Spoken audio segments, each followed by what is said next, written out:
me pueden tomar ese momento.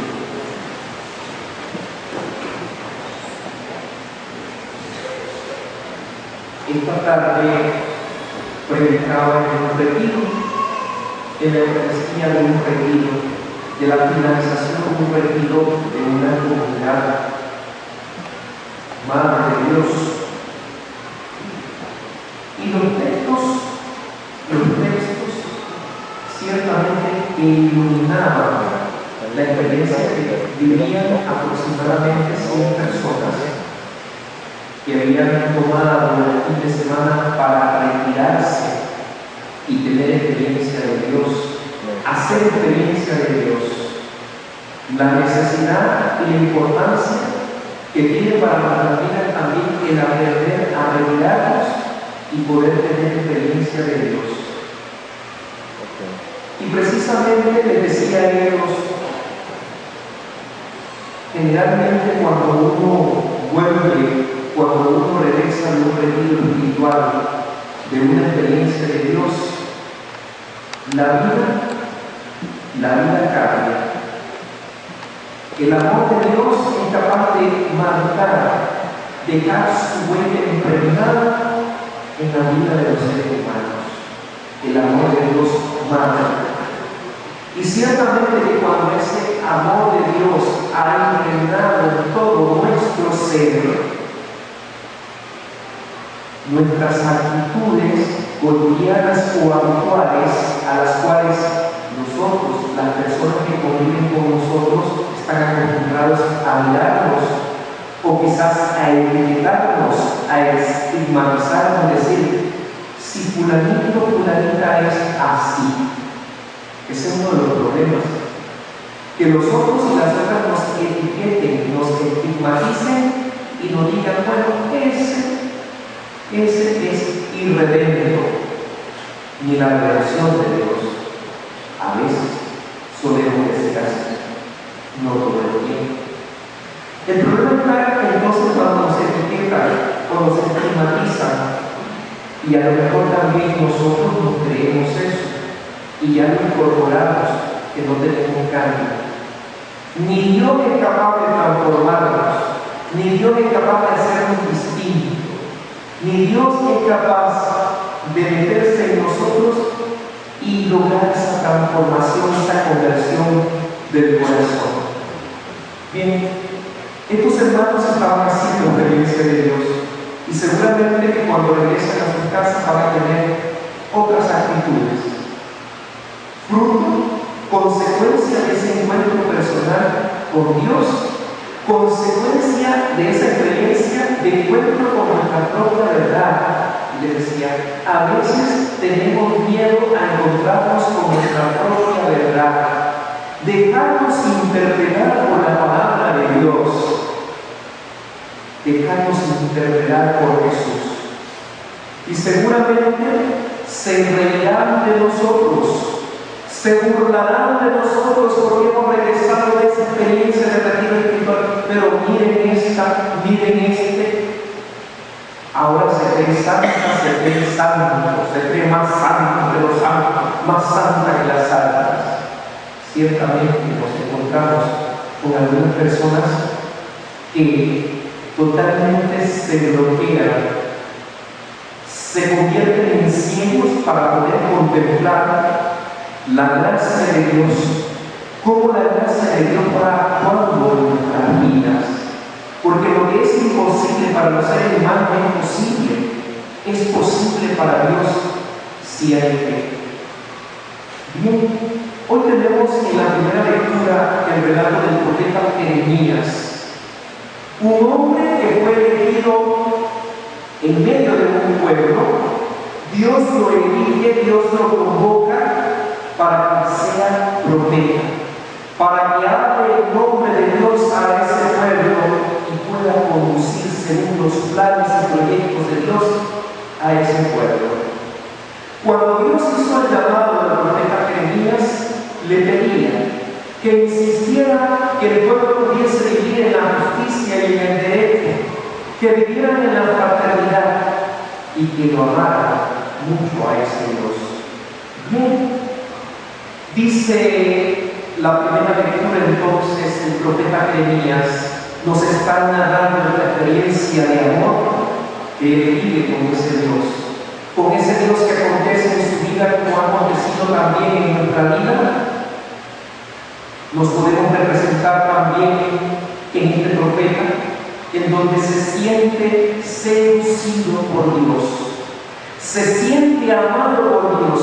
Es tan fuerte la experiencia del amor de Dios que el profeta dice: me sedujiste, Señor, y me dejé seducir. Fuiste más fuerte, tu amor fue más fuerte, tu amor caló en mi corazón y no me pude resistir. Y esa es la experiencia de Dios, esa es la experiencia mística que nosotros hemos experimentado y seguimos experimentando en nuestra vida, la experiencia de un Dios que se puede definir como puro amor, un Dios que se quiere donar. Y ante la oferta de este Dios que es donador, que se dona, que es regalador, no nos podemos resistir. Y por tanto, el profeta Jeremías no se resiste. Me dejé seducir, me seduciste, porque tu amor fue más fuerte que yo no pude vencerte, no me pude vencer al amor de Dios, no pude luchar contra el amor de Dios. Y a veces nos pasa que no nos dejamos amar por Dios. Dios nos quiere amar, Dios está en nuestras vidas, Dios está presente en nuestras familias, Dios está presente en nuestro trabajo. Dios se quiere regalar, Dios quiere regalar su amor porque somos sus hijos, porque Dios no desprecia a ninguno de sus hijos. Pero ¿qué pasa? En el momento que el profeta se compromete, se deja amar por ese Dios todo corazón, no es tan fácil. La visión que ese Dios está pidiendo el profeta Jeremías. Recordemos que el profeta tiene dos visiones o dos dimensiones dentro de la profecía: el hablar de Dios, el poder proclamar el amor de Dios a todas las naciones. Segunda dimensión, el denunciar, el poner nombre a aquello que se opone a los planes de Dios. Y es fácil. Nos resulta muy fácil hablar de Dios, y sobre todo cuando tenemos que hablar del amor de Dios. Pero a pesar que se nos hace tan fácil hablar del amor de Dios, que Dios nos ama, que Dios está con nosotros, ciertamente que hay muchos ambientes en donde no se habla de Dios. Uno sube a la micro y va escuchando diversas conversaciones, de todo se habla. En algunos casos, esporádicamente, se habla de Dios, se habla del Espíritu, se habla de la presencia, pero generalmente uno no escucha. No se escucha obscenidades o historias que a veces uno mejor quisiera como taparse los oídos y no escuchar. ¿Cuánto nos hace falta hablar de Dios en nuestras relaciones? Imaginemos qué distintas fueran nuestras relaciones humanas si se diera ese hablar de Dios, de hablar de las cosas de Dios, de hablar de cómo Dios se manifiesta en nuestra vida, fuera totalmente distinto. Por tanto, ese es un gran desafío en esta sociedad, en este tiempo en donde la sociedad va perdiendo esa sensibilidad a las cosas espirituales. Tenemos entonces que retomar esa dimensión tan importante que hemos asumido en nuestro propio bautismo, la de ser profetas, y que no nos dé miedo hablar de Dios en el trabajo, en la familia, en los lugares, con las personas con las cuales nosotros nos relacionamos. Somos evangelizadores, somos misioneros, y que no nos dé miedo, porque tenemos que humanizar esos lugares, en el hospital, en el trabajo, en la empresa, hablemos de Dios. Dios no queda fuera de estas dimensiones que son tan humanas en nuestras relaciones humanas. Segundo, la dimensión de la profecía de denunciar. Esto es complicado, porque hay que señalar, hay que denunciar aquello que se opone a los planes de Dios. Y yo les decía a los hermanos y hermanas esta tarde en ese retiro, bien, cuando ustedes intenten hacer las cosas bien y recomendarle a su esposo, a su esposa, a sus hijos que hagan las cosas según la voluntad de Dios, van a tener los primeros problemas. Los primeros problemas. Se van a reír de ustedes, como se reían del profeta Jeremías. Dice el profeta: solo el hazme reír, se burlan de mí, y he comenzado a anunciar a gritos solamente violencia y destrucción. He llamado por su nombre las cosas y me persiguen, murmuran en contra de mí. Este fue un profeta muy perseguido. Se cuenta, se narra que en un momento en donde él tiene que denunciar, lo persiguen y lo quieren apedrear, le quieren lanzar piedras, y el pobre profeta se cae en un pozo, y ahí la gente alrededor de ese pozo quiere apedrearlo porque no quiere escuchar al profeta de Dios. Bien, es todo un desafío entonces ser profeta en este tiempo, sobre todo hablar de Dios, denunciar aquello que se opone a los planes de Dios. Pero al final, como que el profeta no quiere perseverar, pero hay una palabra que dice el profeta. El profeta se está quejando en un primer momento. Tú me seduciste, Señor, pero mira en qué me has metido. Pero de repente dice el profeta: no puedo dejar eso, porque hay una palabra, hay algo dentro de mí que me quema, un fuego que no puedo dejar de predicar y de profetizar en nombre tuyo. Y el profeta, confiado, fortalecido en el Señor, continúa profetizando en el nombre del Señor. El Evangelio de Mateo. El Evangelio nos narra que Jesús comienza a anunciar y a predicar.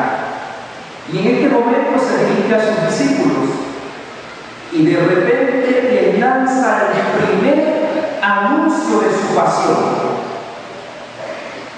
Comienza a decirles: miren que el Hijo del Hombre va a padecer, va a morir, que los sumos sacerdotes, los escribas, los fariseos lo van a condenar y le van a dar muerte en cruz. ¿Bien? ¿Por qué los fariseos, los escribas y los sumos sacerdotes? Porque el Dios, justamente el Dios que predicaba a Jesús, no iba a la par del Dios que predicaban los sumos sacerdotes. ¿Quiénes dan muerte a Jesús? Los sumos sacerdotes. El sistema religioso del tiempo de Jesús son los que dan muerte, son los que calumnian a Jesús para que lo maten y lo asesinen en una cruz. Se oponía completamente. El Dios sencillo, el Dios que acoge a los pecadores, que vino a redimir a las prostitutas, que vino a acoger y a sanar, a perdonar a los pecadores, ese no puede ser Dios, según la mentalidad de las autoridades religiosas de ese tiempo, no puede ser. Y podríamos traerlo a otro tiempo. Los que son excluidos hoy en día: prostitutas, homosexuales, alcohólicos, drogadictos, aquellos que para la sociedad no pueden dar, porque son pecadores. Bien, Jesús entonces tiene una palabra para ellos, y por eso choca con la mentalidad de los sumos sacerdotes, porque ellos que son excluidos, que son marginados, no merecen la mirada plena y compasiva de Dios, solamente los sanos. Y el mismo Jesús dice: bueno, ¿por quién he venido? Por aquellos que necesitan ser sanados, aquellos que necesitan médico, pero para la mentalidad del fariseo, del escriba, de los sumos sacerdotes, esto no cabía. Y por eso Jesús tiene problemas con estas autoridades religiosas. Y bien, comienza Jesús a hacer el primer anuncio de su pasión, y de repente Pedro interpela, llama a Jesús: Jesús, ven acá, quiero hablar contigo. ¿Qué es lo que te pasa? Que están anunciando que te van a matar, que te van a asesinar, y nosotros que lo hemos dejado todo. Hemos dejado nuestros oficios, hemos dejado la pesca, y tú nos sorprendes ahora que te van a matar, que, oye. Y Jesús ciertamente que a lo mejor se quedó totalmente pálido ante este regaño de Pedro. ¿Y qué le pasa a Pedro? Si hace una semana me estaba diciendo: tú eres el Mesías, tú eres el Hijo de Dios. Pero ¿cuál es la mentalidad de Pedro? En la mentalidad de Pedro, el Mesías es el triunfo, el Jesús victorioso, el Jesús triunfador, el Jesús guerrero que iba a venir con un ejército y iba a arrasar contra el imperio romano. Entonces el mesianismo que había en la cabecita de Pedro no coincidía con el mesianismo de Jesús, que es un mesianismo de servicio, un Jesús que sirve, un Jesús que va a aparecer, que va a subir. No coincidía. Y por eso Pedro entonces regaña a Jesús en esos términos: oye, nosotros lo hemos dejado todo, lo hemos dejado todo, y ahora tú nos sorprendes con eso.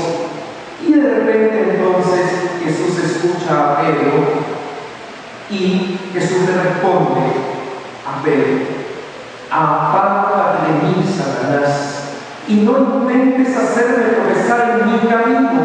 No intentes tropezar en mi camino, porque tu modo de pensar no es el de Dios, sino el de los hombres. No intentes tropezarme del camino que he elegido libremente, el camino de la cruz, el camino del sufrimiento. ¿Cuántas veces nosotros, quizás ingenuamente, hemos sido piedra de tropiezos para otros que quieren conducirse por el camino de Jesús? O inclusive también hemos tenido miedo a atravesar ese camino de Jesús, ese seguimiento de Jesús. A ninguno nos gusta sufrir. Pedro no quería sufrir, y por eso es el regaño a Jesús, porque él no quiere sufrir, y él no está de acuerdo con el sufrimiento. Y el mismo Jesús nos dice en el Evangelio: el que quiera seguirme tiene que negarse a sí mismo, tiene que cargar con la cruz. Y qué difícil es cargar con la cruz, qué difícil es negarse a sí mismo, qué difícil es pensar como Dios, porque Pedro no pensaba como Dios. Por eso Jesús se lo echa a ver en su cara: tú no piensas como Dios, tú piensas como los hombres, tú estás pensando en el triunfalismo, en la victoria, y el Mesías tiene que padecer, pero Dios lo resucitará al tercer día.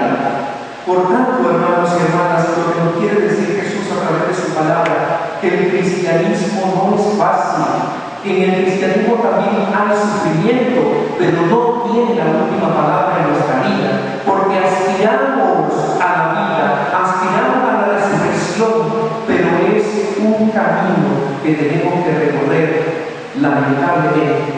Pero el sufrimiento no puede sucumbir en nosotros, porque Dios está de nuestra parte.